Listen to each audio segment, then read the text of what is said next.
asrofil anbiya'i wal mursalin wa ala alihi wa sahbihi ajma'in amma ba'du.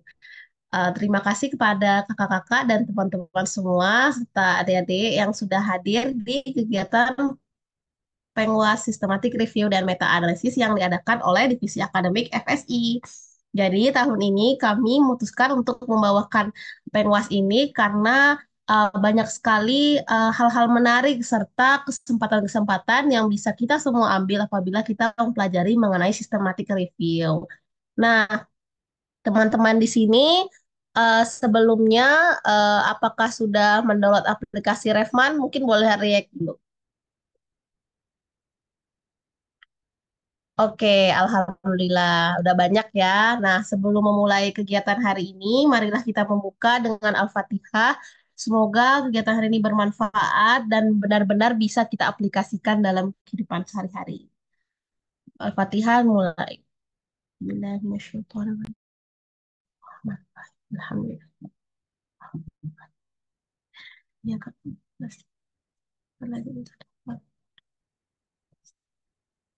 Amin, amin ya Rabbal Alamin. Oke, selanjutnya bagi teman-teman yang bisa untuk on cam, boleh sekali ya untuk on cam supaya kegiatannya bisa lebih ramai dan bisa lebih fokus nih, nggak mudah untuk terpecah fokusnya. Oke, nah tanpa berlama-lama lagi, aku akan memberikan kesempatan pada Najibah untuk membawakan materinya. Nah, nanti untuk absensinya sendiri akan ada di akhir sehabis demonstrasi dari Refman itu ya, teman-teman. Eh, untuk Najibah, waktu dan tempat dipersilakan. Oke, terima kasih banyak Najwa dan teman-teman semua atas kesempatannya. Assalamualaikum warahmatullahi wabarakatuh. Perkenalkan nama aku Najibah dari FKUI Angkatan 2022 dan kali ini mungkin akan membagikan sedikit ilmu yang pernah aku dapatkan tentang systematic review dan meta analisis. Tentunya penting sekali untuk kita ketahui bahwa karena baru pertama kali dipaparkan tentang SRMA ini, jadi kita mulai dari dasar-dasarnya dulu dan pastinya setelah ini teman-teman bisa belajar lebih banyak lagi dan explore masing-masing mengenai jenis studi ini ya. Ini ada kucing aku sebentar ya, lewat dulu. Oke, tanpa berlama-lama lagi, mungkin aku langsung mulai aja. Apakah layarnya sudah terlihat? Sudah. Oke.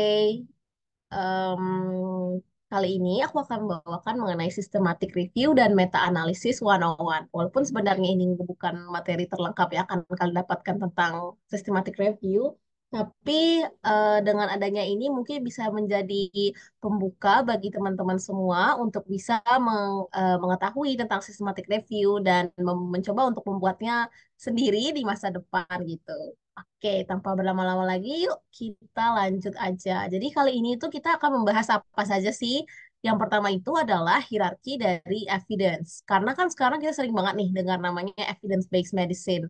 Sebenarnya apa sih yang dimaksud dengan evidence-based medicine?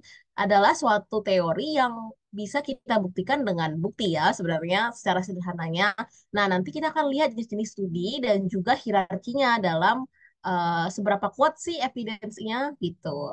Kemudian yang kedua itu adalah reviews, karena jenis review. Yang ketiga adalah steps dan oke, karena seperti internet aku kurang stabil, jadi aku matiin kamera aja. Kalau sekarang udah lebih lancar, sudah. Nah, selanjutnya itu yang keempat ada steps. Nah, steps ini adalah langkah-langkah yang perlu kita lakukan untuk melakukan systematic review. Yang kelima, Prisma. Ya, sebenarnya Prisma ini dari awal juga harus kita pertimbangkan ya, karena Prisma itu kayak ibaratnya kitab bagi systematic review dan panduan kita untuk bisa melakukan systematic review. Dan yang keenam adalah apa sih yang perlu kita lakukan selanjutnya dan bagaimana kita bisa menyajikan hasilnya. Oke. Pertama, kita lihat dulu dari hierarki evidence. Di evidence hierarchy ini kita bisa lihat dari yang paling bawah itu ada editorials dan expert opinion. Seperti namanya, opini itu pasti punya bias yang lebih tinggi. Bias itu apa sih, Kak? Nah, kalau misalnya kita mendefinisikan bias itu adalah sesuatu yang bisa membuat hasil dari studi ini menjadi misleading. Nah, akibatnya jadinya tidak terlalu bisa diandalkan informasinya. Nah, itu yang terjadi pada sesuatu yang mempunyai banyak bias. Contohnya itu kayak expert opinion, editorials. Semakin ke atas, nantinya biasnya akan semakin rendah, sementara kualitas dari buktinya akan menjadi semakin tinggi. Kita bisa lihat yang familiar di kita itu adalah yang pertama case reports, case studies yang cuma berbasis kayak biasanya satu kasus saja atau satu atau tiga kasus sampai tiga kasus. Kemudian ada cross-sectional studies, surveys, terus ada case control, cohort, RCT. Lalu sudah sampai di RCT, kita sudah punya banyak RCT yang sama. Um, Teman-teman di sini udah belajar modul metodologi penelitian semua kan? Kalau udah boleh reaction. Dan udah pernah dengar tentang clinical trial belum? Boleh reaction mungkin yang udah pernah dengar. Oke, banyak ya yang sudah pernah dengar. Jadi clinical trial itu adalah proses yang dimana kita lakukan untuk menguji intervensi atau pengobatan tertentu. Nah, randomized control trials adalah salah satu jenis trials yang terbaik. Kenapa? Karena pertama ada randomisasi dari partisipannya dan biasanya memenuhi jumlah sampel tertentu. Setelah punya banyak RCT yang bertebaran dan membahas tentang intervensi yang sama, tentunya kita akan melakukan reviews untuk mendapatkan kesimpulan apakah intervensi tersebut sudah cukup baik dan juga aman kita berikan kepada para pasien, ataukah diperlukan evaluasi lebih lanjut. Sederhananya begitu ya teman-teman. Kalau misalnya dirasa kecepatan ataupun ada pertanyaan, boleh langsung aja ya. Oke, nah kita juga sering banget dengar selain systematic review itu adalah narrative review. Bedanya apa? Sederhananya, systematic review itu sesuatu yang lebih jelas maksudnya dan formulasinya. Maksudnya gimana sih? Jadi systematic review itu biasanya punya tujuan yang jelas. Dia ingin menilai pengaruh apa terhadap apa dan memiliki protokol atau prosedur yang lebih spesifik atau khusus. Contohnya itu di sini adalah Prisma. Dan mana laser, laser, laser, laser. Eh, ah, nah, nah ini dia. Nah, jadi salah satu contoh yang bisa kita lihat adalah Prisma. Nah, Prisma ini sebenarnya adalah protokol atau sejenis prosedur yang perlu kita patuhi untuk bisa menjalankan systematic review. Nah, kalau misalnya naratif review, dia itu cenderung bersifat lebih ke seperti namanya, naratif. Artinya dia membahas lebih ke teori yang general, tidak spesifik, dan biasanya masih terdapat asumsi-asumsi gitu dalam studi ini. Contoh naratif review itu kayak mana sih? Kayak kita bikin LTM, guys. Nah, di LTM itu sendiri kan kita bahas banyak banget hal, tapi kita tuh tidak menilai apakah A berpengaruh terhadap B, bagaimana A memengaruhi B, tapi kita membahas secara general dan istilahnya banyak gitu yang kita bahas dan tidak terkhusus. Nah, itu bedanya naratif dan sistematik. Oke, keluarga besar review. Sebenarnya banyak banget jenis reviews, tapi sebenarnya yang perlu kita ketahui itu adalah systematic reviews. Di sini ya, systematic reviews ini tuh banyak banget cabangnya. Ada systematic review, ada meta-analisis. Nah, meta-analisis itu adalah systematic review yang sudah dibahas secara kuantitatif, yang sudah dianalisis secara kuantitatif atau melalui angka. Nah, kemudian ada juga jenis yang populer dan juga menurut aku lumayan menarik sekarang adalah network meta-analysis. Nah, network meta-analysis ini tuh sebenarnya bisa menilai apa ya kayak regresi dari nilainya dan itu sebenarnya ini nanti-nanti aja lah kita pelajarinnya. Kita coba memahami yang systematic review dan meta-analysis dulu ya. Oke, alasannya kenapa sih kita harus melakukan systematic review? Pertama, yang sudah aku sebutkan tadi, informasinya itu terlalu banyak dan bertebaran tentang satu topik itu. Contoh, misalnya ada suatu trial atau RCT yang membahas tentang pengaruh dari konsumsi matcha terhadap berat badan seseorang. Nah, Di situ ada ternyata 10 studi yang membahas hal yang sama. Tapi kita tuh tidak bisa menyimpulkan apakah matcha ini berpengaruh baik atau berpengaruh buruk terhadap berat badan seseorang. Nah, karena itu makanya kita lakukan systematic review agar kita bisa tahu nih kesimpulan secara garis besar dari sebuah jenis studi. Oke, yang kedua, hasil dari berbagai studi berbeda. Selain banyak, studi-studi tersebut yang RCT tadi itu masing-masing punya kesimpulan yang beda-beda. Ada yang bilang matcha itu bagus, ada yang bilang matcha itu nggak terlalu berpengaruh, ada yang bilang matcha itu malah secara nggak langsung berpengaruh buruk terhadap berat badan. Nah, makanya itu kita perlu systematic review. Yang ketiga, bias dan subjektivitas dari masing-masing studi tersebut pastinya masing-masing tuh punya bias guys karena nggak mungkin bias itu 0% pasti bakal ada. Nah, dengan membuat systematic review kita juga bisa mengevaluasi bias dan subjektivitasnya. Yang keempat ada knowledge gap. Pastinya setelah melakukan RCT, kita masih belum mengetahui mekanisme atau sistematika dari suatu fenomena. Gitu. Misalnya, kenapa sih matcha itu bisa mempengaruhi berat badan? Nah, karena itu systematic review akan menjawabnya melalui menjelaskan fisiologi ataupun mekanisme mengapa hal tersebut terjadi.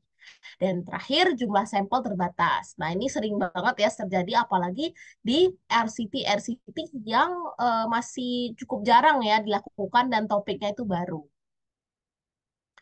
Tahapannya apa sih? Sebenarnya dengan melihat tahapan ini aja, kita tuh udah bisa membuat satu systematic review loh teman-teman. Yang pertama, apa sih yang harus kita lakukan? Menurut aku yang pertama adalah kita harus menentukan masalah terlebih dahulu untuk bisa mengidentifikasi pertanyaan penelitian. Nah, dari semua tahapan-tahapan ini, menurut aku yang paling susah dan yang paling rumit adalah nomor satu. Karena kita tuh harus mencari sesuatu yang finer gitu. Nah, teman-teman di sini mungkin ada yang mau komen, finer itu apa? FINER.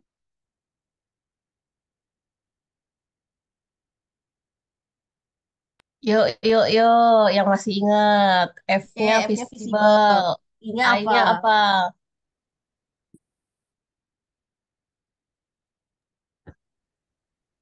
Ayo, ayo. Adakah yang mau menjawab finer itu apa? Langsung share aja juga nggak apa-apa kok.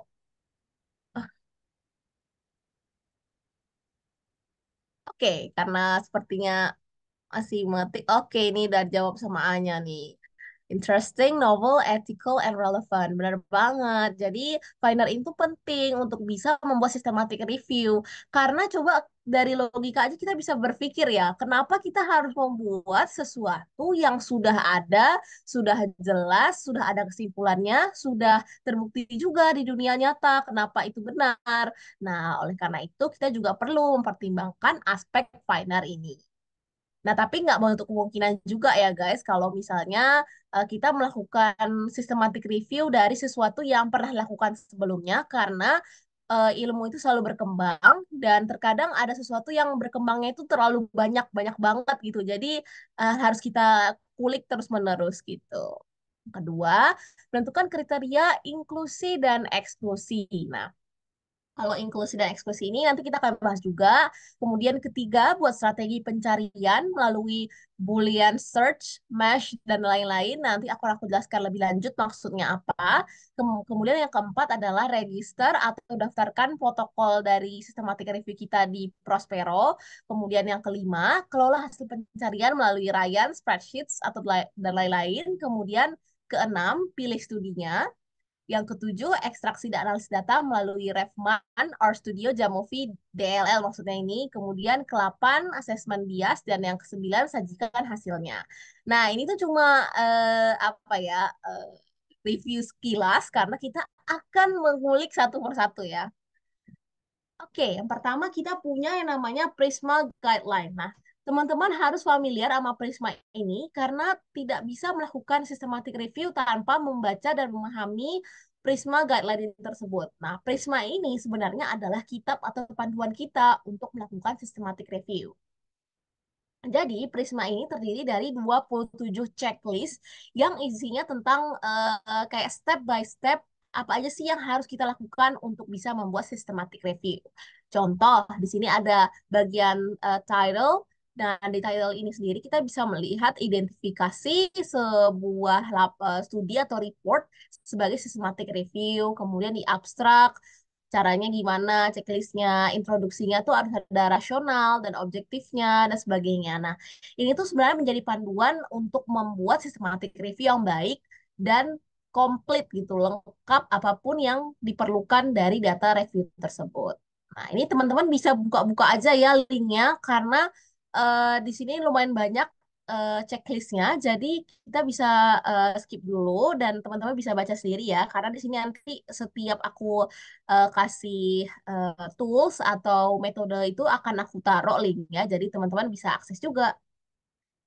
Oke, nah pertama adalah menentukan pertanyaan penelitian melalui masalah. Nah, ada satu singkatan yang familiar banget sama kita yaitu PICO. PICO, P-nya untuk populations, nah P itu populations, I interventions, C comparisons, dan O outcome. Sebenarnya apa sih contohnya dari PICO itu? Nah, PICO itu yang pertama adalah P, patients atau populations. Nah, kita bisa lihat kalau ini tuh adalah karakteristik dari kelompok yang ingin kita teliti, yang ingin kita uji, yaitu contohnya seseorang yang older persons, misalnya populasinya apa geriatri, kemudian dan geriatri itu tuh sebenarnya banyak pengertiannya. Ada seorang yang lanjut usia, senior over 65, pasien, kemudian sebagainya gitu ya. Population sini juga bisa berdasarkan penyakitnya, misalnya seseorang dengan lupus eritematosus sistemik atau seseorang dengan epilepsi. Nah, di kanan ini kita juga bisa lihat kalau contohnya itu populations bisa seseorang yang berada di usia parubaya, kemudian adalah male amputees yang sering phantom limb vein. Jadi selain kita penyakitnya, kita juga bisa taruh lebih spesifik yaitu uh, usianya, kemudian kondisi apa aja sih yang dia alami gitu. Jadi kita bisa spesifik juga di population ini. Kemudian yang kedua ada intervention. Nah, interventions ini sebenarnya adalah perlakuan apa sih yang kita lakukan ke kelompok tersebut. Nah, misalnya di sini kita pakai obat. Nah, obatnya itu adalah gabapentin. Tapi kita juga bisa spesifikin jadi apa seberapa lama gabapentinnya diberikan, lokasinya di mana saja, misalnya spesifik di wilayah Klender gitu, atau spesifik di wilayah Bekasi gitu. Nah, itu juga bisa teman-teman, dan tipenya seperti apa? Apakah gabapentinnya ini sebuah pengobatan yang singular atau satu-satunya atau dikombinasikan dengan pengobatan lain. Jadi interventionnya juga bisa spesifik. Kemudian comparison. Nah, comparison ini itu fungsinya untuk membandingkan dengan jenis pengobatan lain yang bukan intervensi. Contohnya kan kita sering dengar nih kata-kata placebo. Nah, placebo ini salah satu contoh dari comparison. Atau biasanya ada juga yang bukan placebo, tapi pengobatan biasa yang kayak emang sudah didapatkan oleh orang tersebut gitu. Jadi bisa lah. Atau di sini juga ada comparison dia pakai traditional rehabilitation yang konvensional atau jenis-jenis pengobatan lainnya yang dirasa itu sesuatu yang bisa kita bandingkan dengan intervensi yang memang benar ingin kita uji. Semoga kalimat yang aku katakan tidak membingungkan. Oke? Kemudian outcome. Nah, outcome di sini kita melihat apa sih yang ingin kita lihat dari si systematic review ini, yaitu apakah pengobatan tersebut bisa efektif atau tidak, aman atau tidak, atau kita bisa melihat dari sesuatu yang lebih kuantitatif, misalnya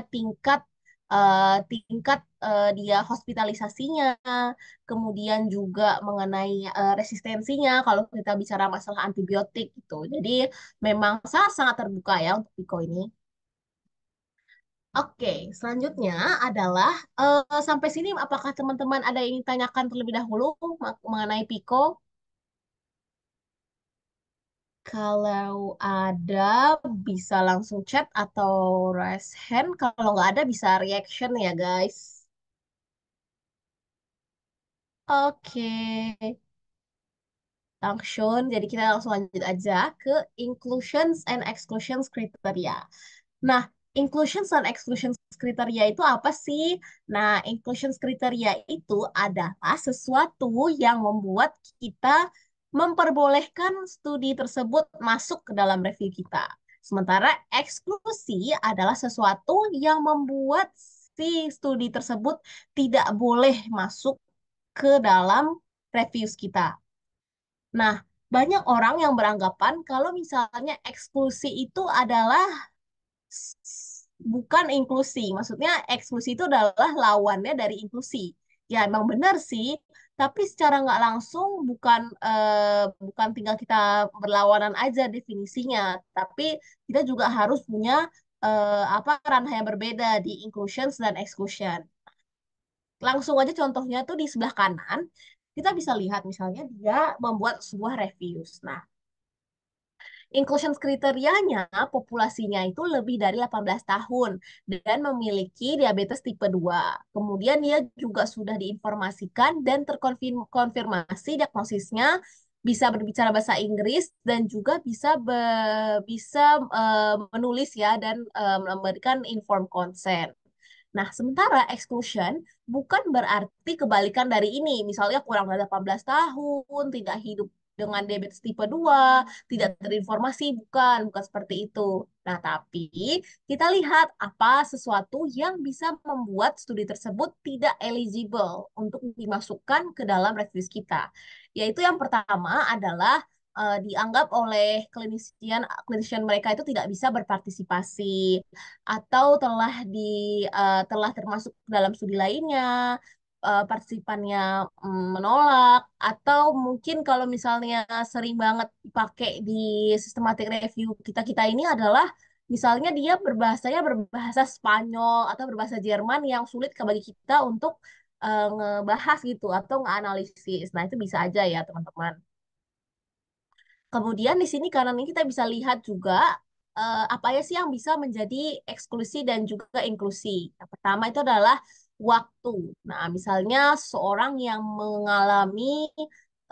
mengalami flu dalam kurun waktu Januari 2023 sampai Januari 2024. Nah, itu bisa. Kemudian exposures of interest itu maksudnya adalah sesuatu yang memang sudah dialami oleh partisipannya. Misalnya di sini dia telah terinformasi dan juga dikonfirmasi diagnosisnya. Bisa juga geografi atau location. Nah, misalnya dia tinggalnya ada di Jakarta atau dia tinggalnya ada di Indramayu dan sebagainya. Kemudian ada language itu ya biasalah bahasa Inggris, dia bisa bahasa Inggris. Kemudian partisipannya itu apakah anak-anak atau orang dewasa, kemudian peer review, reported outcomes, setting, study design, type of publications. Karena kan terkadang ada publikasi itu yang nggak ada full text-nya, guys. Terkadang publikasi itu cuma abstrak aja. Nah, makanya itu kita nggak bisa masukin ke dalam studinya karena datanya nggak lengkap. Nah, itu ya untuk inklusi dan juga eksklusi. Selanjutnya adalah setelah kita sudah menemukan ide dan juga topik yang ingin kita telusuri, yang ingin kita bahas, yang ingin kita lakukan reviewsnya, maka selanjutnya adalah kita ingin mencari artikel atau studi yang sesuai dengan topik tersebut. Caranya adalah dengan terlebih dahulu menentukan keywords atau kata kunci. Nah, cara membuat keywords itu gimana sih? Nah, kita juga mengenal adanya Boolean search. Nah, Boolean search ini adalah mungkin teman-teman pernah familiar dengan kata Boolean search ini. Mungkin aku akan mencontohkan. Misalnya, em, mm, Najibah Najibah suka maca gitu ya. Misalnya kita ingin cari topik Najibah suka maca gitu. Nah, caranya gimana adalah Najibah and suka and maca. Nah, itu sederhananya. Jadi kata N ini adalah sesuatu yang memerintahkan sistemnya untuk mencari sesuatu yang yang menyebutkan juga dan membahas juga tentang najibah, dia suka dan tentang maca gitu. Sementara kalau misalnya or itu adalah suatu bentuk alternatif. Misalnya selain maca, najibah juga suka apa? Misalnya coklat itu. Jadi najibah and suka and matcha or chocolate. Nah, itu bisa juga kita masukin. Kemudian not. Nah, not ini jarang banget dipakai sebenarnya. Cuman kalau kita tahu maksudnya itu juga nggak apa-apa karena itu bisa membuat em, apa pencarian kita menjadi lebih spesifik. Misalnya not itu kayak Najibah tidak suka matcha gitu. Misalnya Najibah and suka not matcha gitu. Nah, itu bisa kayak gitu. Cuman dalam contoh sehari-hari itu nanti akan sudah aku taruh di slide selanjutnya ya mengenai Boolean search atau Boolean operations ini. Nah, selanjutnya juga ada control atau sesuatu yang emang spesifik untuk database-database tertentu, yaitu mesh. Nah, mesh ini sebenarnya adalah medical subject headings yang dibuat oleh National Library of Medicine Amerika yang juga merupakan provider dari PubMed. Nah, teman-teman di sini udah pada sering pakai PubMed belum?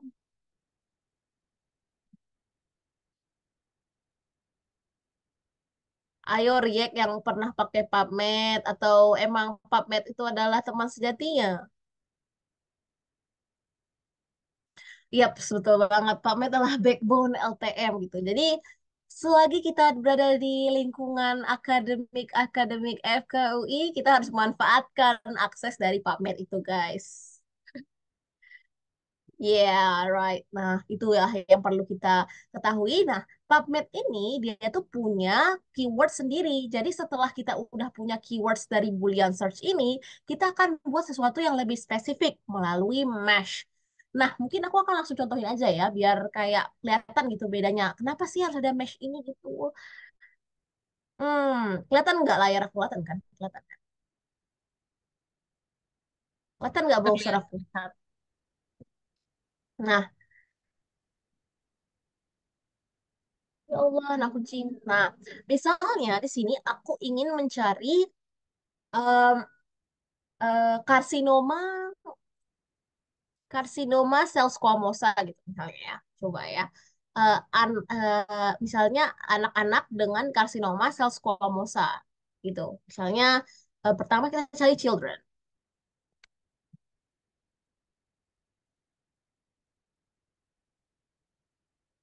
Hmm.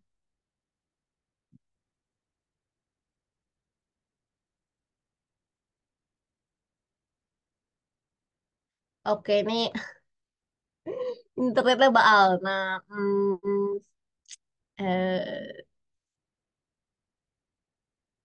oke, kayaknya ini nggak visible. Nah, kita jadi aku akan jelasin aja. Misalnya children with carcinoma cell squamosa gitu misal. Squamous cell carcinoma. Nah, kita tuh bisa mencari sesuatu yang sinonim dengan si children itu. Misalnya children itu kan juga bisa kita artikan sebagai kids, sebagai pediatrik atau istilah-istilah lainnya. Nah, mesh ini akan secara langsung mencarikan sinonim dan juga bentuk yang memunculkan nih hal-hal yang sama dengan si children itu. Dan nantinya ini tuh bisa kita langsung cari di PubMed. Nah, sayangnya mesh ini emang cuma berlaku di PubMed doang, guys. Tapi nggak apa-apa, karena PubMed itu biasanya memuat jumlah studi yang paling banyak di antara database-database lainnya. Kok nggak ada ya? Mana ya? Nah, contohnya tuh kayak gini guys. Kita bisa lihat di sintaks ini. Nah, misalnya kita membahas tentang high flow oxygen therapy pada idiopathic pulmonary fibrosis.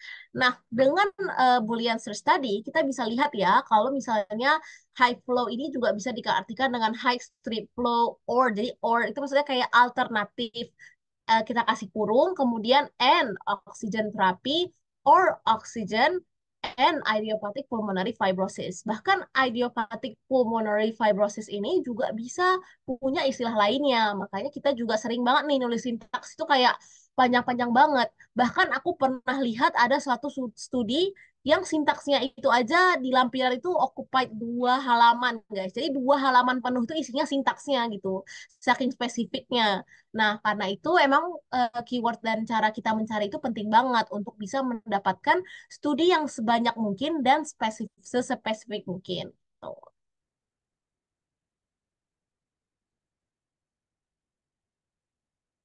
Nah, sampai di situ adakah teman-teman yang ingin bertanya tentang Boolean dan juga mesh?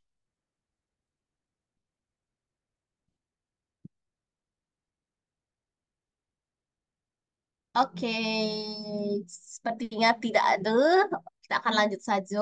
Nah, yang ke berapa nih? Ketiga ya. Nah, yang ketiga ini adalah register protokol. Nah, register protokol ini adalah sederhananya saat kita membuat reviews, terkadang di belahan dunia lainnya atau mungkin sama-sama di kabupaten yang sama dengan kita, itu ada seseorang yang melakukan reviews yang topik dan fokusnya itu sama persis. Nah, caranya gimana biar kagak bentrok? Yaitu dengan ngedaftarin di protokol register atau namanya Prospero. Nah, Prospero ini kayak sejenis apa ya? Kalau di Prospero ini kayak pas kita war skripsi, kalau bagi teman-teman yang udah war skripsi itu tuh kita bisa ngelihat teman orang-orang lain tuh siapa sih yang udah memilih judul itu, siapa sih yang udah ngelakuin reviews itu. Nah, Prospero ini bisa menjadi solusinya agar kita bisa memberikan sesuatu yang lebih novel dan tentunya belum dilakukan gitu. Tapi terkadang sih kalau buru-buru suka kagak dimasukin ke Prospero nih. Oke. Nah, setelah udah cari, kita tuh pasti sering kan kayak ketemu artikelnya. Nah, aku akan langsung mencontohkan ya. Misalnya di sini aku akan mencari di PubMed, PubMed nih, mencari di PubMed tentang topik yang udah aku tentukan. Misalnya di sini aku ingin mencari children, bisa kita langsung praktekin aja, children or pediatric, eh, pediatriknya bal banget. Nah, pediatric and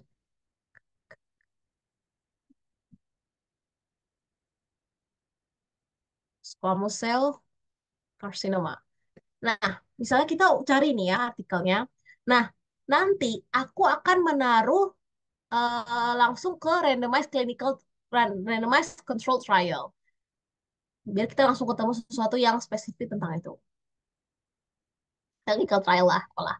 Nah, di sini kita ambil satu contoh nih. Misalnya ada studi yang membahas tentang ivonescimab terhadap sebagai second line terapi di metastatik imunoterapi gitu loh. Misalnya kita ambil ini. Nah, setelah kita ambil, kan kita punya banyak nih studi yang ingin kita masukkan. Misalnya ada 5 studi, kita lihat di sini misalnya ada 106 results, atau kita sederhanakan aja 10 results yang kita rasa tuh sesuai dengan piko kita. Nah, cara mengolahnya adalah dengan terlebih dahulu mendownloadnya dalam bentuk eh, dalam bentuk RIS, RIS atau BibTeX. Nah, contohnya di sini kita bisa lihat itu dari, nah ini kita bisa downloadnya dalam bentuk, oke ini, eh, hmm, nah, misalnya dia ada CSV atau RIS atau BibTeX. Nah, kita kumpulkan dan nanti kita akan langsung menguploadnya di Ryan.ai. Nah, Ryan.ai ini adalah one stop systematic reviews house gitu yang bisa membuat kita mengolah banyak data dengan apa ya istilahnya di tempat yang sama gitu. Maksudnya gimana sih? Terkadang kan kita bareng-bareng ya sama teman-teman lainnya. Ya, Rayana nggak hadir ya. Dia siapa sih Ryan nggak ikut nih. Oke. Nah, kita kan bisa nih membahas tentang suatu studi yang banyak banget ya jenisnya. Dan pastinya kita tuh nggak lakuin systematic review sendiri. Terkadang ada teman kita, misalnya 3 temannya yang juga sama-sama perlu nih untuk melihat studi ini. Apakah dia boleh dan cocok untuk kita bahas ke reviews kita atau tidak? Exclude or include. Nah, itu dia bergunanya Ryan ini. Ryan ini bisa membuat kita menaruh, misalnya kita kalau misalnya ingin menaruh studi tersebut, kita tinggal klik include. Atau kita kalau misalnya nggak setuju kalau studi itu dimasukkan ke dalam sini, bisa kita exclude. Dan bisa kita kasih alasan juga. Nah, terus juga ada maybe. Nah, maybe ini terkadang terjadi karena semua orang akan bingung ya. Semua orang bingung, tidak ada yang tidak bingung dunia ini. Makanya itu maybe disediakan untuk kita bisa mendiskusikan nih kira-kira sama teman kita. Apakah ini pantas atau tidak dimasukkan ke dalam studi gitu. Kita juga bisa kasih label. Nah, di label ini kita bisa memberi istilahnya misalnya ini intervensinya di siapa, intervensinya bagaimana, jenisnya seperti apa, itu bisa kita kasih ke label. Dan lumayan ini gratis ya guys. Jadi pakai-pakai aja, coba-coba pakai aja dan manfaatkan. Sebenarnya memang sih ada fitur yang pro gitu, tapi Kak, menurut aku ya kalau misalnya studi yang nggak terlalu banyak itu nggak perlu-perlu banget gitu untuk yang fitur-fitur pro-nya. Jadi masih sangat-sangat berguna. Atau ada juga nih orang yang sangat-sangat konservatif dan dan memang lebih menyukai spreadsheet itu nggak apa-apa banget guys. Karena terkadang kan kita menemukan studi itu nggak terlalu banyak sebenarnya. Nggak selalu ketemu kayak 10. 10 itu udah kayak bagus banget. RCT ketemu 10 dalam systematic review itu udah banyak banget menurut aku. Sementara kenyataannya tuh terkadang yang sesuai dengan Pico kita yang spesifik ini itu cuma misalnya 3, 5. Nah, itu tuh kan terkadang kayak nggak perlu sebenarnya banyak-banyak gitu loh, apa perangkat yang kita gunakan. Jadi spreadsheet saja sebenarnya terkadang udah cukup. Bahkan kalau misalnya kita ingin membuat dan mencatat ya, mendata hasil pencarian kita, misalnya PubMed dapatnya 17. Kita inklusi pertama 4. Kenapa? Karena sama dengan Pico. Eksklusi, kenapa 13 misalnya karena dia review articles. Include yang kedua, seleksi kedua itu misalnya dia nggak tersedia full text dan exclude kedua tuh apa alasannya gitu. Jadi spreadsheet ini tuh sebenarnya masih digunakan sekali untuk kita bisa memantau nih kira-kira hasilnya berapa dan nanti akan membantu kita juga membuat Prisma Flow chart diagram atau apa? Prisma Flow chart. Nah, nanti akan aku kasih juga contoh. Oke, nah ini dia contohnya. Ternyata deket banget slide-nya ya. Nah, jadi ini namanya Prisma Flowchart. Nah, Prisma Flowchart ini selalu kudu fardu wajib ada dalam systematic review. Tujuannya agar reviewer itu bisa melihat eh, dari mana sih kita mendapatkan artikel kita, berapa banyak sih yang kita dapatkan dari pencarian pertama, kemudian gimana sih kita caranya menseleksi artikel-artikel tersebut. Nah, makanya itu Prisma Flowchart itu penting banget untuk kita masukkan.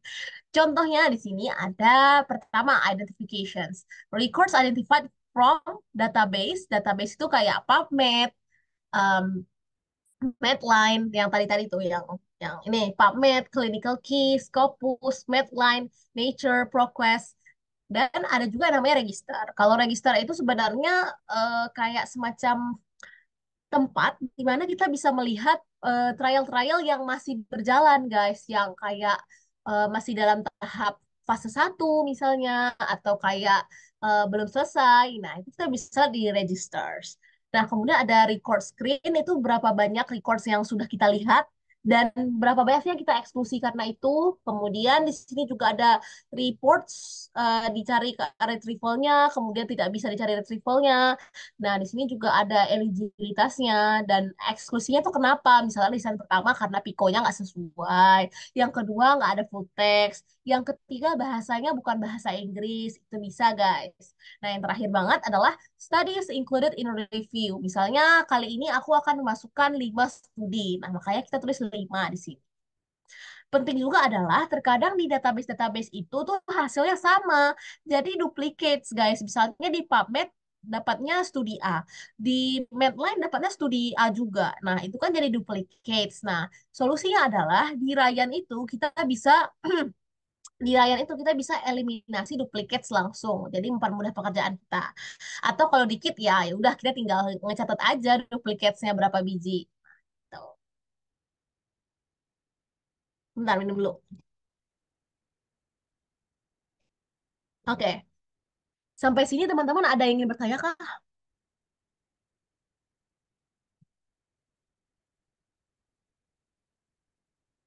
Hmm, Hmm, Oke, oke. Nah, sekarang aku minta teman-teman untuk menebak yang mana yang and, or, dan not di sini. Yang ini atau yang ini? Mana yang and? Yang hijau ini maksudnya yang di-include ya, guys. Pencarian yang boolean tadi. Mana yang and, or, dan not.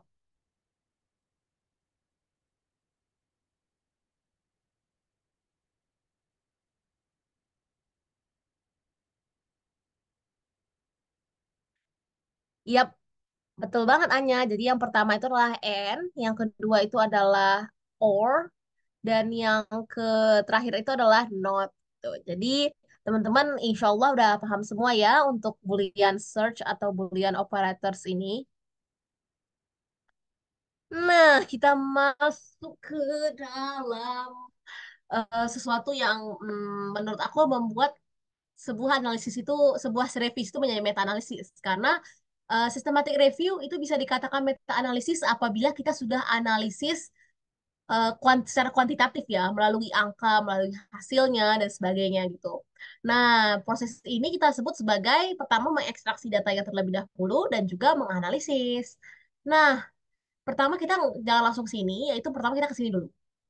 Bagaimana sih kita bisa melakukan namanya meta-analisis? Apa aja sih bahan-bahannya? Yang pertama, kumpulkan full text dari semua studi yang sudah kita inklusi. Misalnya, tadi aku sudah mendapatkan 5 studi yang sesuai dengan kriteria inklusi aku. Maka aku akan mendownload kelima-limanya menjadi full text. Nah, biasanya kan ada ya artikel yang dia itu di restrict ya karena UI itu nggak punya akses ke jurnal tersebut.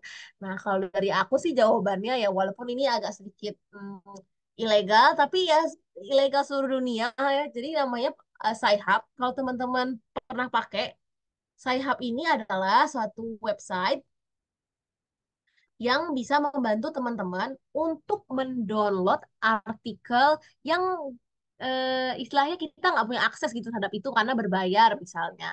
Nah, nanti aku biasanya akan cari di Sci-Hub ini. Tapi kalau misalnya studi yang masih baru-baru banget, memang sih terkadang ada yang nggak tersedia. Jadi kita juga harus apa ya, terkadang memang eksklusi itu karena full text-nya itu nggak bisa kita dapatkan. Tapi ya itulah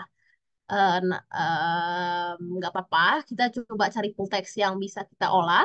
Kemudian yang kedua, pilih informasi atau variabel yang ingin dikumpulkan dari tiap studi. Nah, maksudnya itu apa? Misalnya dari kelima studi yang kita bahas tadi, itu semuanya membahas tentang evaluasi dari berat badan eh, populasi atau sampelnya. Nah, makanya itu kita bisa ambil dan nantinya akan kita olah dalam meta analisis. Contohnya seperti itu ya. Kemudian yang ketiga, pilih metode atau tools apa yang ingin dipakai untuk mengumpulkan dan mengolah data. Nah, tools ini sebenarnya banyak sekali teman-teman. Tapi yang paling populer adalah yang pertama, Review Manager atau kita sebut dengan Revman. Dan yang kedua RStudio. Nah, bedanya apa? Revman ini adalah sesuatu yang menurut aku lebih beginner friendly. Kenapa? Karena Revman ini sebenarnya tinggal kita masukkan saja datanya, nanti sudah akan dia olah sendiri dan nanti akan ditampilkan seperti gambar ini ya guys. Jadi nanti akan langsung muncul hasilnya. Kita bisa lihat, kita masukkan mean dan juga standard deviations dari si studi-studi ini. Kemudian nanti kita juga masukkan yang eksperimen atau yang intervensi dan juga kelompok yang kontrol atau biasanya placebo. Nah, kemudian nanti juga dia akan langsung nih menghitung tentang standard mean difference-nya. Kemudian di sini juga kita bisa dapat nilai chi square-nya. Terus ada I square untuk heterogenitas atau homogenitas. Nah, ini nanti mungkin datanya lebih spesifik yang nanti Najwa bakal jelasin ya tentang Revman. Benar nggak?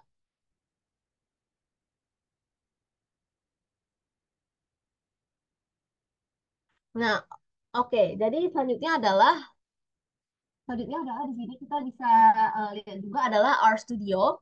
Jadi RStudio ini adalah istilahnya coding pakai R language, R code. Jadi pakai R ini kita tuh bisa menganalisis selain dari hal-hal yang bisa kita lakukan di Revman, dia juga bisa menganalisis regresi dari datanya dan juga bisa menganalisis lebih dalam gitu tentang suatu studi. Dengan Revman, kita bisa menganalisis misalnya perlakuan A terhadap B. Tapi di RStudio, kita bisa melihat banyak perlakuan. Misalnya intervensi A, B, C yang berbeda terhadap si objeknya. Misalnya kalau kita coba kita pikirkan misalnya di sini maca terhadap berat badan. Nah, kalau di RevMax kita cuma analisis maca terhadap berat badan. Kalau pakai RStudio, kita bisa menganalisis maca, coklat, atau misalnya kue terhadap berat badan secara sekaligus. Jadi dia tuh bisa menganalisis banyak dan itu biasanya disebut network meta analysis. Tapi untuk RStudio ini memang memerlukan pemahaman terlebih dahulu mengenai kode R dan selain itu juga kita juga harus lebih familiar tentang sintaks-sintaks dan juga coding-codingnya. Tapi sebenarnya RStudio ini tuh ada package-nya guys. Jadi package itu maksudnya adalah kayak suatu program yang udah dibuat dari orang-orang sebelumnya dan tinggal kita jalankan saja. Tapi memang kita harus punya kemampuan dasar terlebih dahulu di our language ini untuk bisa apa ya melakukan analisis tadi gitu. Tapi kalau untuk pemula kita bisa mulai dari Revman dulu karena sebenarnya Revman ini cukup banget kok untuk kita bisa ngebahas suatu systematic review dan meta analisis yang memang cuma satu perlakuannya misalnya kayak maca dan juga berat badan tadi. Oke, semoga tidak terlalu cepat dan bisa dipahami perbedaan antara kedua ini ya. Jadi, sederhananya adalah Revman Art Studio itu bisa melakukan apa yang dilakukan oleh Revman, tapi Revman tidak bisa melakukan apa yang dilakukan oleh Art Studio. Gitu. Jadi kayak lebih lengkap Art Studio, tapi Revman ini menurut aku sudah cukup untuk kita memulai membuat systematic review dan meta analisis. Nah, setelah itu kita juga bisa membuat tabel ekstraksi data. Nah, tabel ekstraksi datanya itu contohnya adalah tadi kan kita juga punya ya studi-studi misalnya ada tiga nih studinya di sini.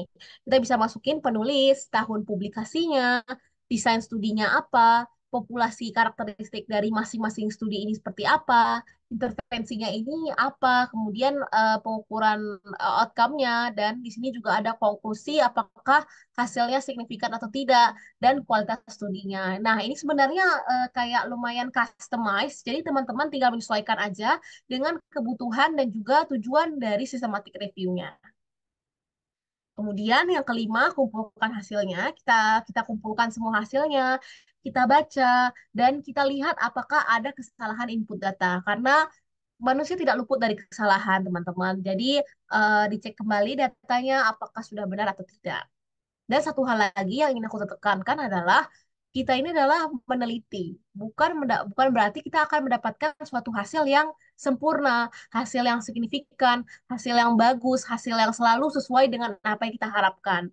Seperti kehidupan sebenarnya meneliti ini sama saja guys. Jadi terkadang kita menaruh hasil yang luar biasa ke dalam suatu tindakan, ke dalam suatu studi, tapi hasilnya itu tidak sesuai dengan apa yang ingin kita dapatkan. Tapi itu nggak apa-apa teman-teman, karena kita bisa coba lagi, coba lagi, coba lagi, dan melihat sebenarnya apa sih kesalahan kita sebelumnya, dan nanti kita bisa evaluasi nih, dan juga masukkan ke dalam reviews-nya. Apa saja sih sebenarnya yang kurang dari RCT-RCT itu, apa sih sebenarnya yang bisa memperbaiki agar suatu hasil lebih signifikan, dan bagaimana sih perbedaannya antara sesuatu yang ingin kita paparkan intervensi ini terhadap intervensi-intervensi sebelumnya. Intinya selalu mencari sisi positif dari suatu intervensi ya teman-teman. Nah, kemudian tadi juga di data ekstraksi ini kita bisa masukkan berbagai jenis, misalnya identitas artikel, penulis, tahun publikasi, judul, DOI, identitas studi seperti jenis, lokasi, karakteristik partisipan, kemudian demografinya, usia, etnis, gender, intervensi, itu kuantitas dosisnya, jenis, rute administrasi, durasi, settingnya bagaimana, outcome-nya apakah berbentuk kuantitatif ataupun kualitatif. Dan jangan lupa untuk selalu membaca Cochrane Handbook karena Cochrane Handbook ini tuh juga apa ya memberikan kita gitu tentang apa sih yang perlu kita analisis dari suatu studi. Nah, kemudian di sini ada asesmen bias. Bias itu seperti yang aku katakan sebelumnya adalah kemungkinan si studi ini bisa menghasilkan sesuatu yang misleading. Nah, karena itu kita tuh bias biasanya kita bagi menjadi bias yang low risk, some concerns atau high risk. Nah, untuk yang low risk itu tuh biasanya dia artinya biasnya sangat rendah. Nah, kemudian untuk some concerns itu artinya ada sesuatu yang mengkhawatirkan tapi tidak bisa kita identifikasi itu sebenarnya concerns-nya apa sih gitu. Kemudian high risk of bias itu juga bisa terjadi di dalam studi kita. Contohnya itu kalau high risk of bias itu pertama, randomisasinya itu nggak jelas dan nggak benar-benar randomisasi. Yang kedua adalah datanya itu si penulisnya ini cuma masukin yang bagus-bagusnya aja. Dan datanya itu nggak lengkap antara pas awal dia kasih intervensi dan di akhir kasih intervensi. Itu bisa menyebabkan si biasnya itu menjadi tinggi.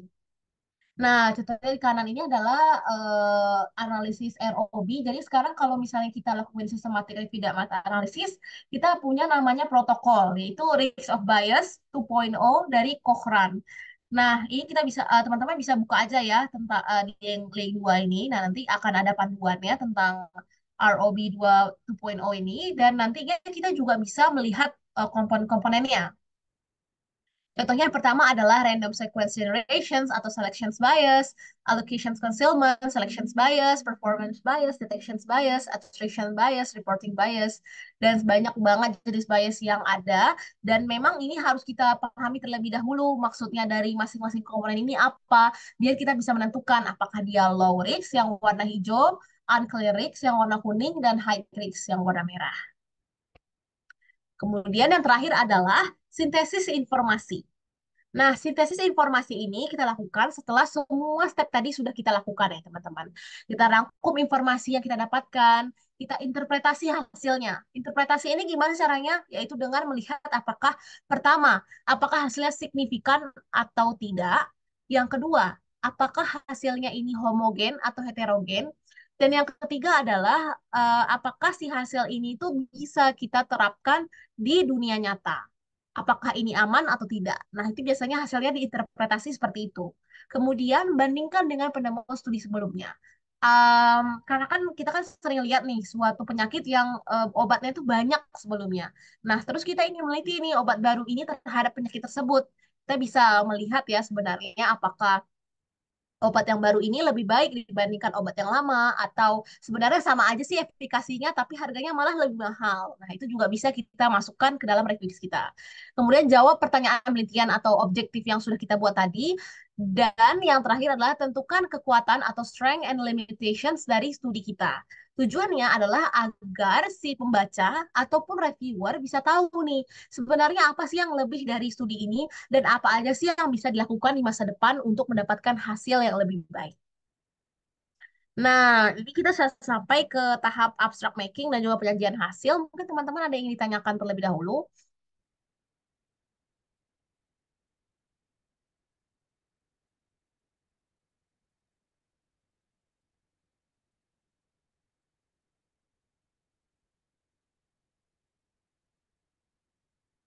Oke, ada yang bertanya nih dari Robi. Kak, untuk penyaringan RCT-nya tadi, misalnya inclusion-nya sesuai dengan PICO, itu harus benar-benar sesuai semua, atau misal patients and interventions-nya saja yang sesuai, comparisons and outcome-nya beda, atau misal PCO sama tapi I-nya beda, atau harus sama semua PICO-nya. Biasanya sih kalau misalnya aku cari emang harus sesuai semua ya Pico-nya. Karena Pico ini itu sebenarnya yang kayak menjadi landasan utama kenapa mereka itu bisa dibuat dalam revisi yang sama. Nah, kalau misalnya menurut aku ya yang bisa banget berbeda itu adalah comparison. Nah, comparison itu terkadang dia bukan pakai placebo, tapi pakai pengobatan yang konvensional atau tradisional lainnya.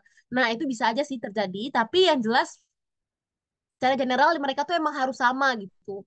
Apalagi patient, intervention, sama outcome itu harus persis sama. Kalau nggak sama itu nantinya akan menjadi apa ya, heterogen. Maksudnya heterogen itu apa? Heterogen itu maksudnya antara satu studi dengan hasil lainnya itu punya kayak perbedaan yang jelas, perbedaan yang jauh. Jadi nanti hasilnya itu akan menjadi kurang baik dan apa ya istilahnya nggak inkonklusif gitu. Kalau misalnya biasanya aku cari systematic review, ya intinya antara P, I, dan O itu harus sama. Bahkan C-nya itu kalau misalnya sama itu emang harus banget sebenarnya karena kita harus bisa ngelihat sesuatu itu dalam satu kayak kacamata yang sama, yaitu dengan population yang sama, intervention yang sama, kemudian juga comparison yang sama, objektif outcome-nya juga sama gitu. Jadi mungkin itu sih jawaban dari aku. Jadi aku biasanya carinya yang sama. Apakah cukup menjawab, Robi?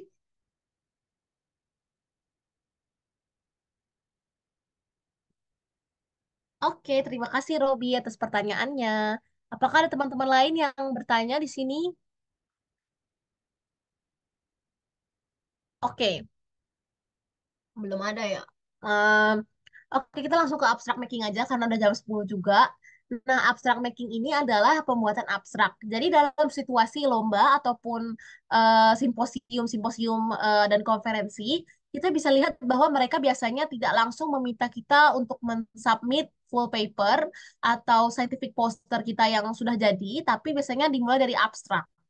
Nah, abstrak ini sendiri menurut aku ada dua komponen yang perlu banget kita kuasai. Kenapa? Karena abstrak ini pastinya akan dilihat dalam waktu yang sangat singkat. Jadi kita harus punya sesuatu yang menonjol nih dua komponen itu. Dua komponen itu tuh apa aja sih? Yaitu yang pertama ada judul yang finer, yang tadi aku sudah jelaskan, dan IMRD plus K. Nah, IMRD itu apa? Yaitu komponen dari si abstraknya itu sendiri. Yaitu pertama adalah introductions atau background. Kemudian kita juga bisa bahas aim atau objektif tujuan dari penelitian ini. Kemudian ada methods atau metode, R untuk results, kemudian ada D untuk discussion, dan yang terakhir adalah keywords. Seharusnya ada conclusion ya di sini, aku lupa taruh. Seharusnya ada kesimpulan atau conclusions. Ini penting banget sebenarnya, nggak boleh ketinggalan, karena conclusion ini sendiri tuh bisa membuat seorang itu paham nih, kira-kira ini intervensinya tuh cuma ecek-ecek aja, tuh sebenarnya signifikan berpengaruh terhadap penyakit tersebut. Nah, kalau misal kita bisa menguasai ke bentuk-bentuk ini, kita tuh bisa menarik perhatian atau setidaknya kita bisa diterima gitu abstraknya gitu. Bisa setidaknya ditampilkan melalui poster display atau sebagainya.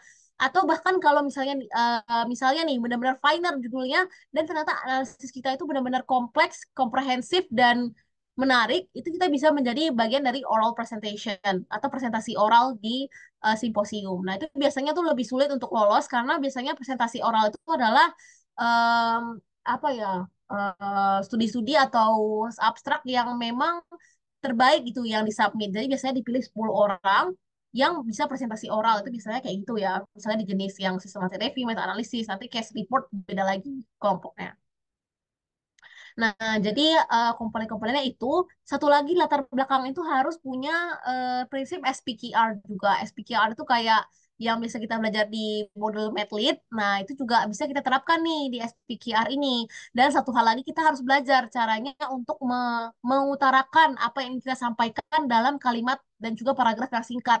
Karena biasanya abstrak ini tuh cuma 300 sampai 350 kata. 400 tuh aku nggak pernah lihat kayaknya. Kayaknya 300 sampai 350 itu paling sering muncul. Jadi kita harus bisa mengemukakan data kita dalam kalimat yang singkat gitu. Oke, selanjutnya adalah penyajian hasil. Nah, ini mungkin adalah penyajian hasil yang sering kita lakukan, yaitu pertama scientific paper. Bentuknya tuh kayak skripsi ya sebenarnya. Jadi full paper gitu. Kemudian ada scientific poster. Nah, scientific poster ini menurut aku lebih beginner friendly dan juga sebenarnya lebih audience friendly. Kenapa? Karena kita bisa membaca satu hasil systematic review sekali lihat gitu loh. Pertama itu kalau di sini itu kita bisa lihat ada ini nggak jelas di sini jadi aku coba ke tab lain. Panitia maaf ya kalau misalnya waktunya ngaret. Suara saya serak-serak gini. Oke. Nah, jadi kalau misalnya kita lihat di sini, kita paham kalau pertama tuh ada judulnya dulu. Judulnya itu apa? Misalnya judulnya di sini adalah Meta-analysis of Patient-Centered Hope Exercise Efficacy on Hand Functions and Quality of Life Among Systemic Sclerosis Patients. Nah, apa sih yang perlu kita Iya, maksimal 15 ini udah terakhir kok. Nah, kemudian kita lihat pertama PICO-nya. PICO, patient, population terlebih dahulu. Population-nya siapa? Itu pasien systemic sclerosis. Kemudian intervention. Intervention di sini apa? Patient-centered home exercise. Kemudian comparison. Comparison itu secara natural itu ya, yang terapi konvensionalnya. Kemudian yang outcome. Outcome-nya apa? Nah, di sini aku ingin membahas tentang efficacy terhadap fungsi tangan dan juga kualitas hidup. Nah, itu PICO-nya.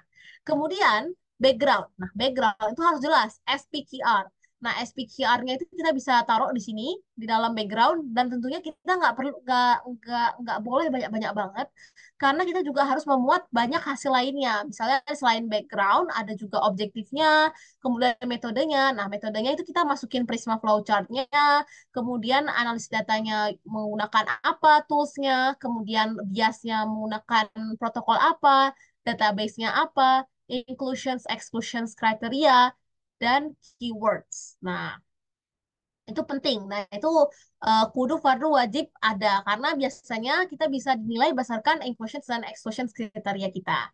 Kemudian hasilnya apa itu kayak pakai bentuk table gitu. Jadi di table ini kita bisa ngelihat ya nama dari penulisnya, tahun publikasinya, size dari sampelnya, usia dalam studi tersebut, intervensinya apa, durasinya berapa, dan outcome-nya. Outcome-nya bisa kuantitatif ataupun kualitatif.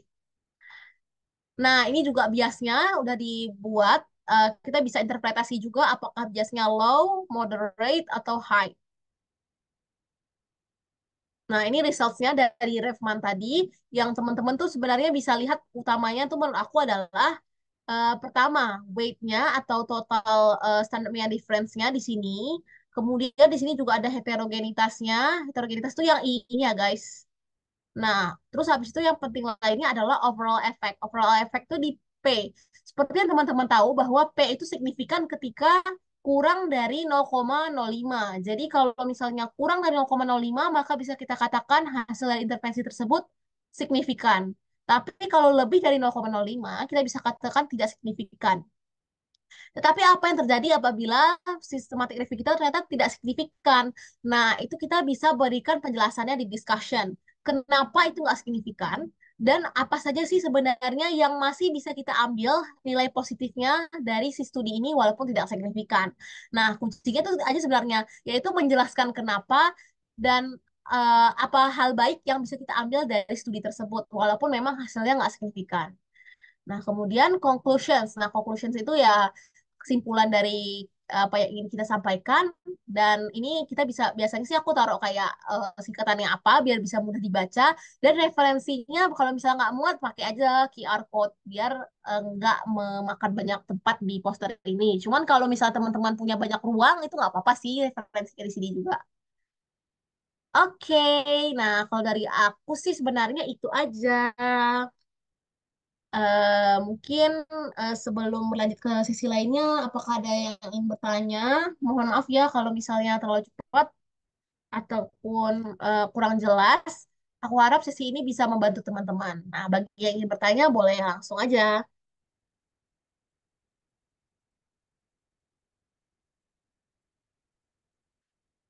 Ya udah. Oke. Oh, izin tanya biasanya berapa paper yang dimasukkan ke Sysref? Sambil lanjut siap-siap juga ya. Jadi kalau misalnya di systematic review itu sebenarnya nggak ada guideline yang benar-benar mengatakan kalau misalnya systematic review itu minimal berapa berapa berapa. Cuman kalau misalnya menurut aku sih bagusnya sih 10 ya. 10 itu bagus, tapi itu jarang banget terjadi untuk apa ya pemula-pemula yang terkadang nggak bisa mengakses teks secara full gitu. Jadi biasanya sih kalau aku 5 sampai 6 itu udah kayak minimal yang bagus banget bisa meta analisis. Sementara reviewnya tuh bisa lebih dari itu guys, karena kayak belum tentu yang kita inklusi di review itu kita lakuin juga meta analisisnya. Jadi em, ya gitu sih biasanya yang meta analisis itu biasanya 4 sampai 6 sih yang biasanya aku temuin. Nah, contohnya biasanya tabel ekstraksi data data dari paper dimasukin kah kayak di referensi atau appendixnya. Nah, tabel ekstraksi data dari paper itu biasanya nggak ekstraksi data kita atau paper masing-masing RCT tersebut. Kalau misalnya RCT masing-masing tersebut tidak perlu kita masukkan, biasanya yang aku masukin tuh cuma ekstraksi data yang udah keseluruhan dari semua studi yang kita inklusi. Nah, nantinya itu kalau misalnya kita bisa mm, apa ya bisa masukin itu biasanya bukan di referensi atau appendix tapi emang di depan gitu di depan kecuali full paper ya kalau full paper yang ekstraksi datanya biasanya sih agak ke bawah gitu tapi jarang juga sih aku lihat di lampiran dia biasanya langsung ditaruh di bagian results hasil dari ekstraksi datanya cuman kalau misalnya kita ingin melihat data-data dari misalnya mean atau standar deviasi dari suatu penelitian itu memang yang RCT tadi dia tuh bakal masukinnya tuh di appendix atau lampiran.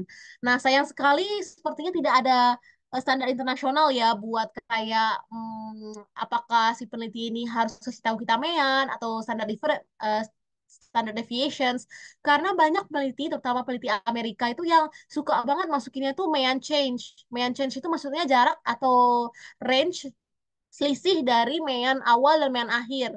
Nah, sayangnya data-data kayak itu tuh nggak bisa kita olah, kecuali kita olah lagi di melalui coding ya. Tapi itu agak sulit sih. Jadi terkadang aku kayak kalau misalnya menyerah ya agak aku masukin itu data. Cuman sebisa mungkin cari mean dan juga ST agar bisa kita olah.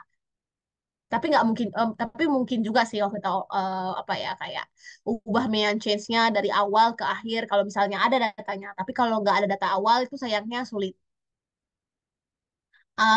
Apakah sudah cukup menjawab? Oke. Kemudian Anya, mau tanya biasanya bikin paper dulu apa abstrak? Mungkin nggak kalau misalnya abstrak dulu baru paper? Iya, emang biasanya aku bikin abstrak dulu baru paper.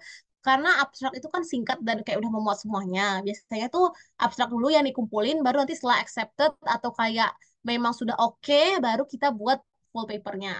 Terus pertanyaan kedua, studi ternyata hasilnya insignifikan atau kurang signifikan. Baiknya dilanjutkan atau enggak.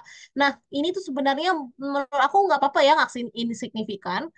Karena secara nggak langsung kita tuh juga memberikan konklusi ke semua orang di dunia ini bahwa sebenarnya intervensi yang kita lakuin itu nggak terlalu signifikan. Kita tuh bisa kasih tahu sebenarnya apa sih yang bisa diperbaiki agar hasilnya lebih signifikan atau kayak sebenarnya solusi ini tuh sebenarnya bisa nggak sih kita terapkan di dunia nyata itu nggak apa-apa. Cuma terkadang insignifikan itu terjadi apakah karena data kita yang kurang atau apakah memang setelah datanya banyak itu kita tetap tidak bisa membuat hasil signifikan itu. Jadi alasan-alasannya itu harus terlebih dahulu kita identifikasi, baru bisa kita tentukan apakah studi ini kita perlu lanjutkan atau enggak. Tapi biasanya sih aku kayak kalau misalnya udah banyak studinya, misalnya kayak 6 atau 10, itu kayak nggak apa-apa insignifikan karena sering banget hasilnya insignifikan. Kan kita meneliti belum tentu kita tahu hasilnya apa. Kalau misalnya kita meneliti cuma yang bagus-bagus saja ya nggak ada penelitian gitu jadinya. Oke, apakah sudah cukup menjawab untuk pertanyaan tadi? Terima kasih juga Naufal, Anya, dan Akmal.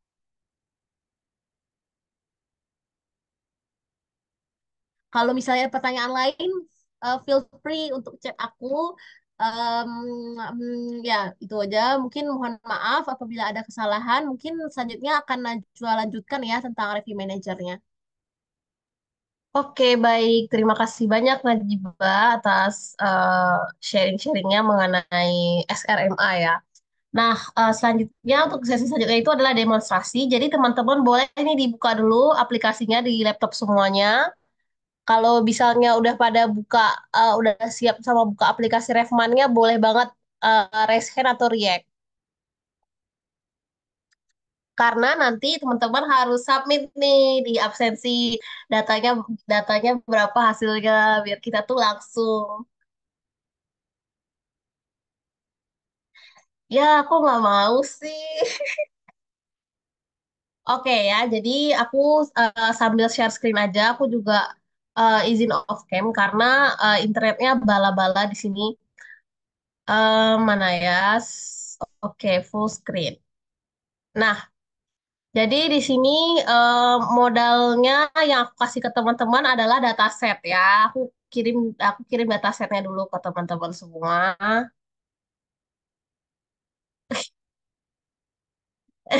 Wallpapernya cuy. Copy link. Oke. Nah, teman-teman bisa mengakses datasetnya di situ ya. Sama di situ ada kayak petunjuk Revman yang benar lengkap banget dari acara badan sebelah yang oh ya, yang aku sama Najibah jadi PO-nya, guys. Tapi sayangnya pas itu acaranya kurang rame, malah dibuka buat seluruh IKM loh. Sad. Iya, A-word viewer. Oke.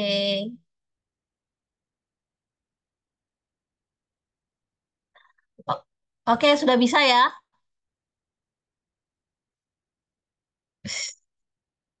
Oke, kalau sudah bisa, sekarang Bismillahirrahmanirrahim. Kalau misalnya udah pada buka aplikasinya, ya, aku buka juga aplikasinya. Kita hide meeting controls-nya dulu biar gede.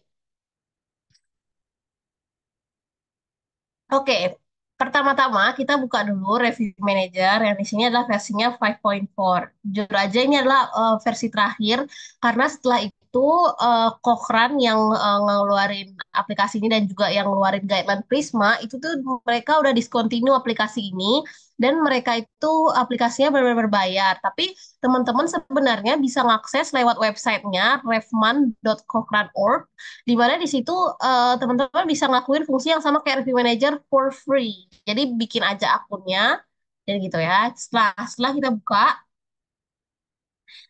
kita buka di sini. Ini sebenarnya ya kayak SPSS aja sih. Kali ini kenapa nggak bisa nih tiba-tiba? Karena tadi bagus-bagus aja. Cepet deh. Nah, bro, oh, gua aja nggak sabar berarti.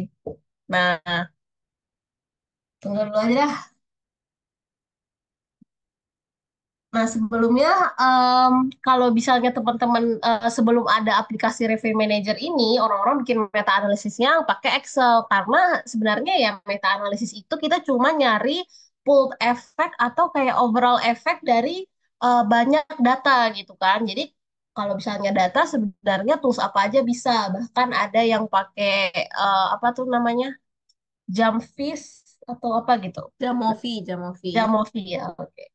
Nah, setelah udah tampaknya kayak gini, kan teman-teman mau buat baru ya. Kalau teman-teman udah punya file review dari orang mah beda, itu kayak tinggal open a review from file. Tapi kalau teman-teman buat baru, itu pilih file, terus klik new. Nah, terus habis itu klik aja next.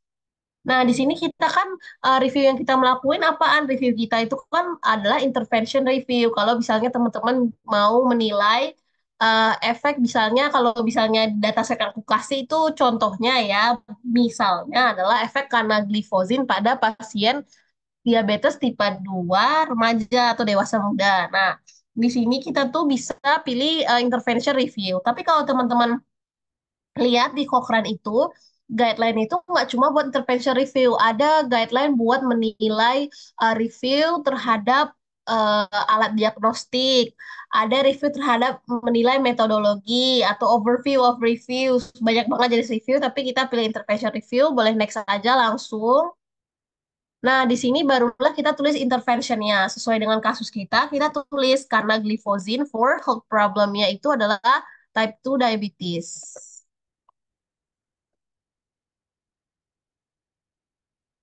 Kayak kita bisa next aja.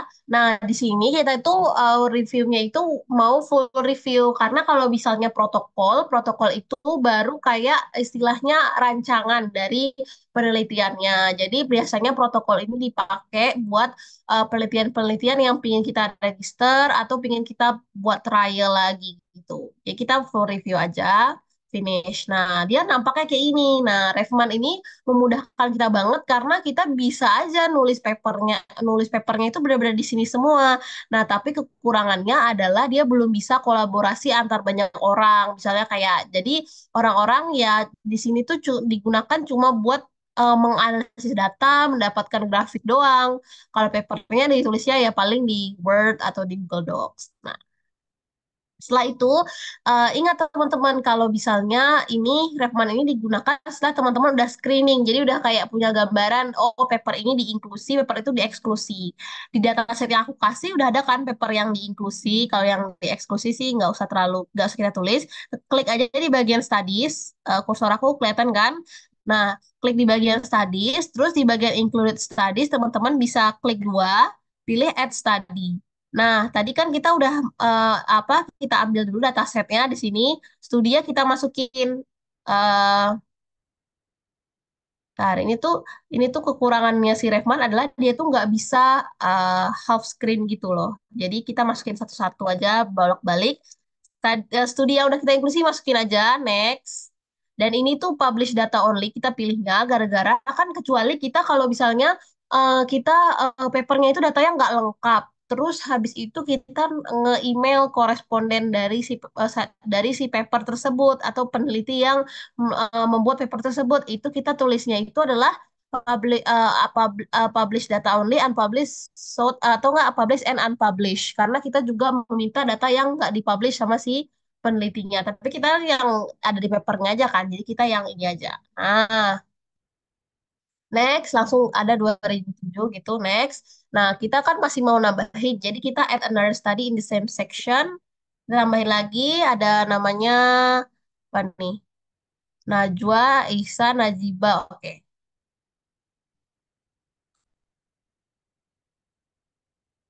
Wah, ingatannya jelek. Nah, Najwa 2010, ya oke. Next, next, next. Ya, add lagi. Ini udah teman-teman sambil nge-add aja. Ah, next, next, next, next, next, next. Oke, Najibah 2000 berapa tuh? 2012.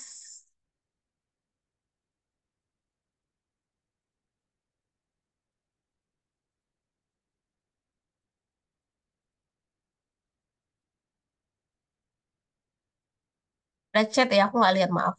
Oh, oke.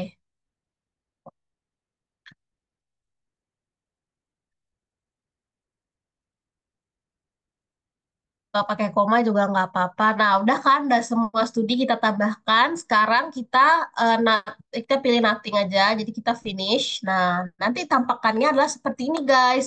Dimana kalian kalau misalnya mau, teman-teman kalau misalnya mau memasukkan karakteristik dari studinya itu bisa kayak di edit study karakteristik. Nah, teman-teman di situ bisa tulis. Tapi biasanya kita nggak punya waktu buat nulis ini. Kita langsung aja kayak ekstraknya itu langsung kayak di satu sheets atau Excel yang di dalamnya yang contohnya kayak dataset itu. Misalnya locationnya di mana, interventionnya apa, outcome-nya apa, sama termasuk yang risk of bias table-nya. Jadi misalnya teman-teman sesuai tadi yang Najwa bilang, ada guideline dari Cochrane-nya, itu teman-teman bisa eh, menilai risknya itu low, high atau gimana. Nanti kalau teman-teman masukin kayak gitu, bisa langsung ada grafiknya di sini. Nah, misalnya aku tulis ini low semua ya. Aku tulis low semua, contohnya satu paper aja. Nanti kita lihat di grafiknya bisa kita tambahin langsung. Low, ini low. Oke, nah sekarang kita udah bicaranya udah kita ngelapis tadi karakteristiknya. Kita bisa ke bagian data. Nah, di bagian data ini klik dua aja di bagian data, terus kita add comparison. Di dataset itu aku masukin ceritanya nilainya ke BMI sama ke blood sugar level orangnya. Nah, tapi ini berarti please misalnya apa em, body apa indeks, misalnya indeks. Nah, indeks itu misalnya indeksnya indeks apa? At an outcome, ya kan kan kita mau outcome kita apa? Outcome-nya itu BMI. Nah, BMI itu kan sifatnya continuous. Kalau dikotomus tuh kayak ya atau tidak gitu kan. Kalau misalnya yang lain, jadi kita continuous kan, karena dia bisa bertambah banyak atau bertambah sedikit gitu. Next, nah, coba nama variabelnya apa? BMI. Bisa juga tulis kayak satuannya apa. Terus habis itu label satu misalnya label satu bisa kita kasih label yang pakai karena glifosine.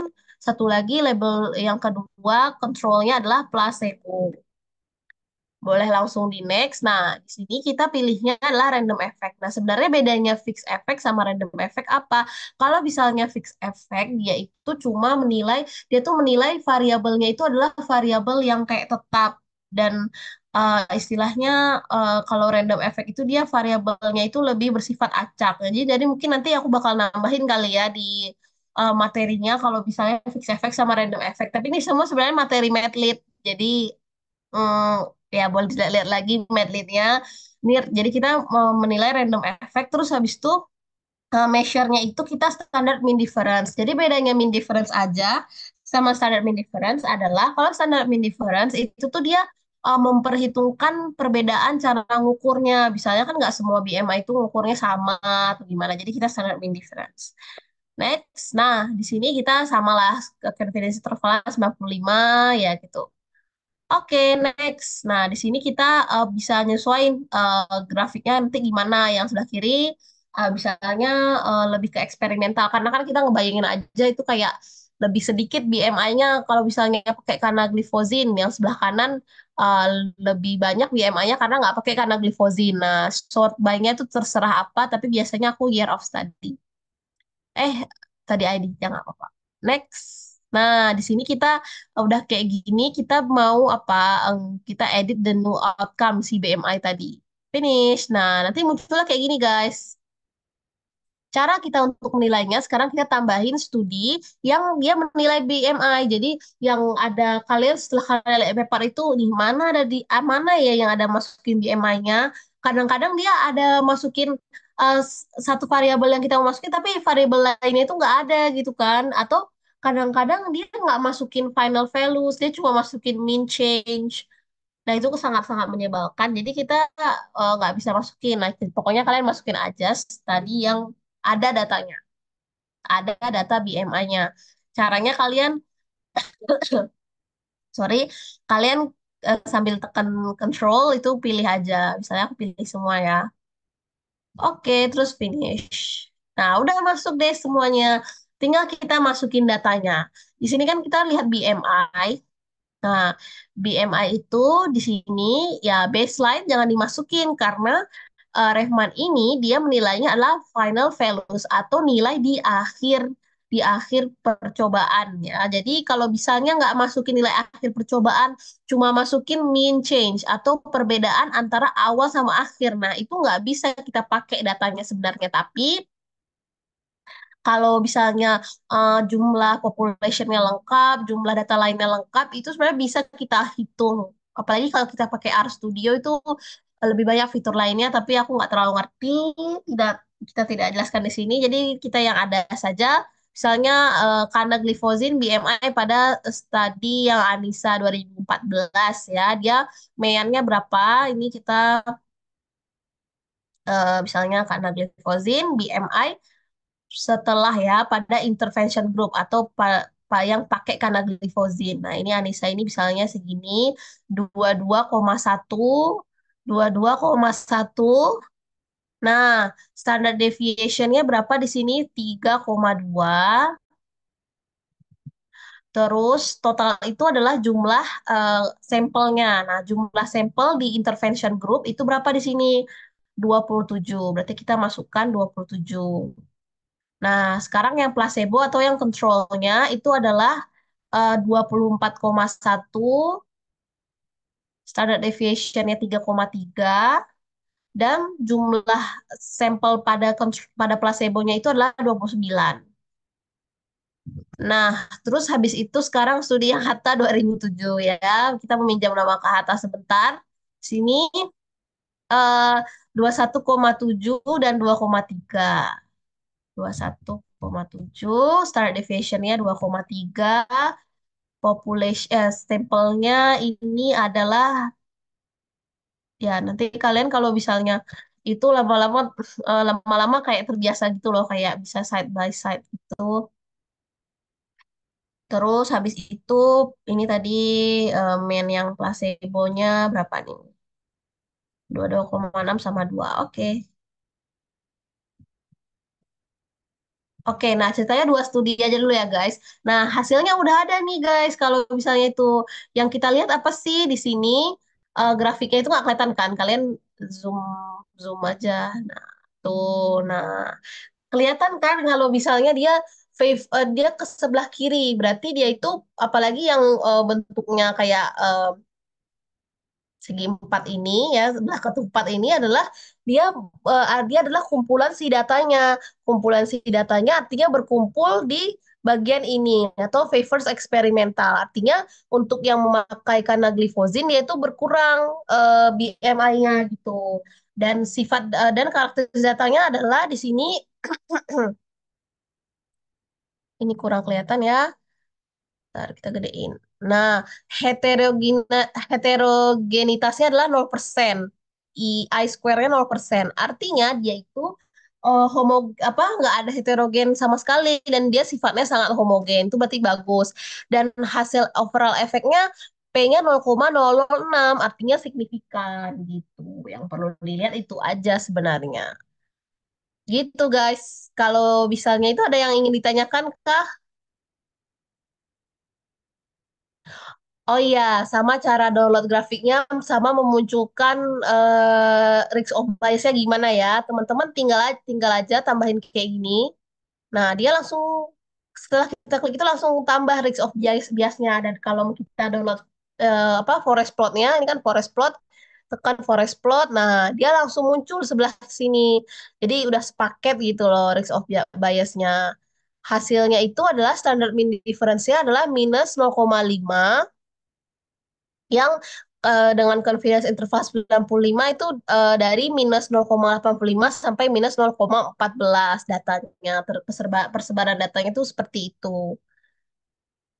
Jadi itu aja guys yang kita cari, yaitu berapa sih pool effect atau overall efeknya gitu. Sampai sini teman-teman ada yang ingin ditanyakan?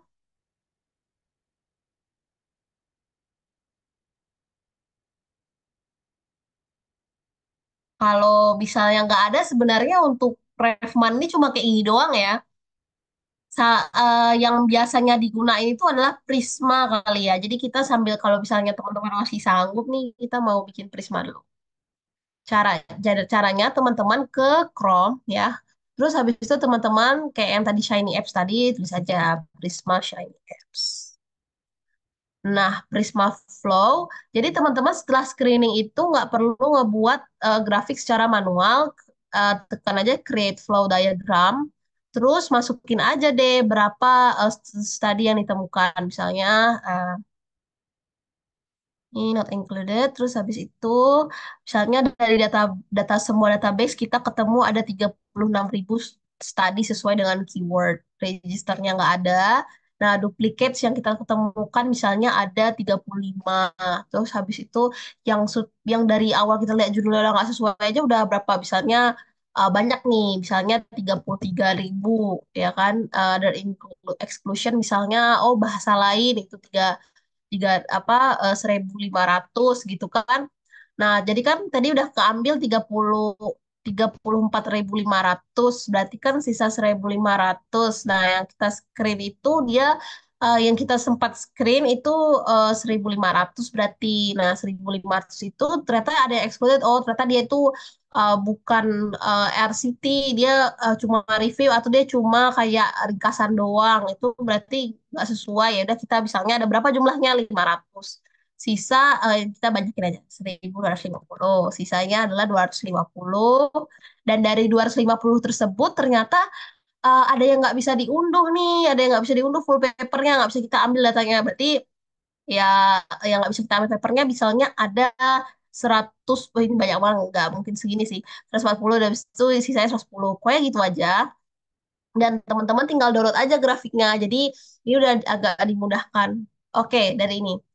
Ada pertanyaan dari Bimo. Eh, Rehman Sisref ini bisa include studies yang pakai parameter output yang berbeda nggak? Kayak misalnya questionnaire quality of life, ya sudah nggak bisa ya, karena kan ini sifatnya data dan kalau misalnya beda tolak ukurnya, beda parameternya itu nggak bisa. Makanya yang beda parameter kayak gitu kita cuma masukin ke systematic review-nya aja, karena kan systematic review itu kan kita cuma istilahnya di tabel kita menjelaskan penelitian ini hasilnya apa. Sedangkan kalau meta analisis, kalau systematic review bisa parameter beda, tapi kalau meta analisis itu tidak bisa. Gitu. Oke, sama-sama. Nah, sebenarnya itu saja untuk pertemuan penguas hari ini. Apakah teman-teman ada yang ingin bertanya kembali mengenai tadi misalnya Refman-nya atau mengenai datasetnya gitu? Sebenarnya menurut aku sendiri yang paling susah dari membuat systematic review adalah mencari idenya. Ya, itu mencari idenya dan mencari Pico yang papernya itu datanya bagus. Nggak usah bagus dulu deh, yang datanya banyak aja. Yang datanya itu sama, setara, yang bisa kita masukin ke Metan itu lebih susah sih. Kalau misalnya pengolahan data, sebenarnya kita udah cukup dimudahkan dengan adanya aplikasi review manager, ada RStudio gitu kan. Ya, jadi dari aku seperti itu saja. Apabila teman-teman tidak ada yang ingin bertanya kembali, aku ingin mengirimkan link absensinya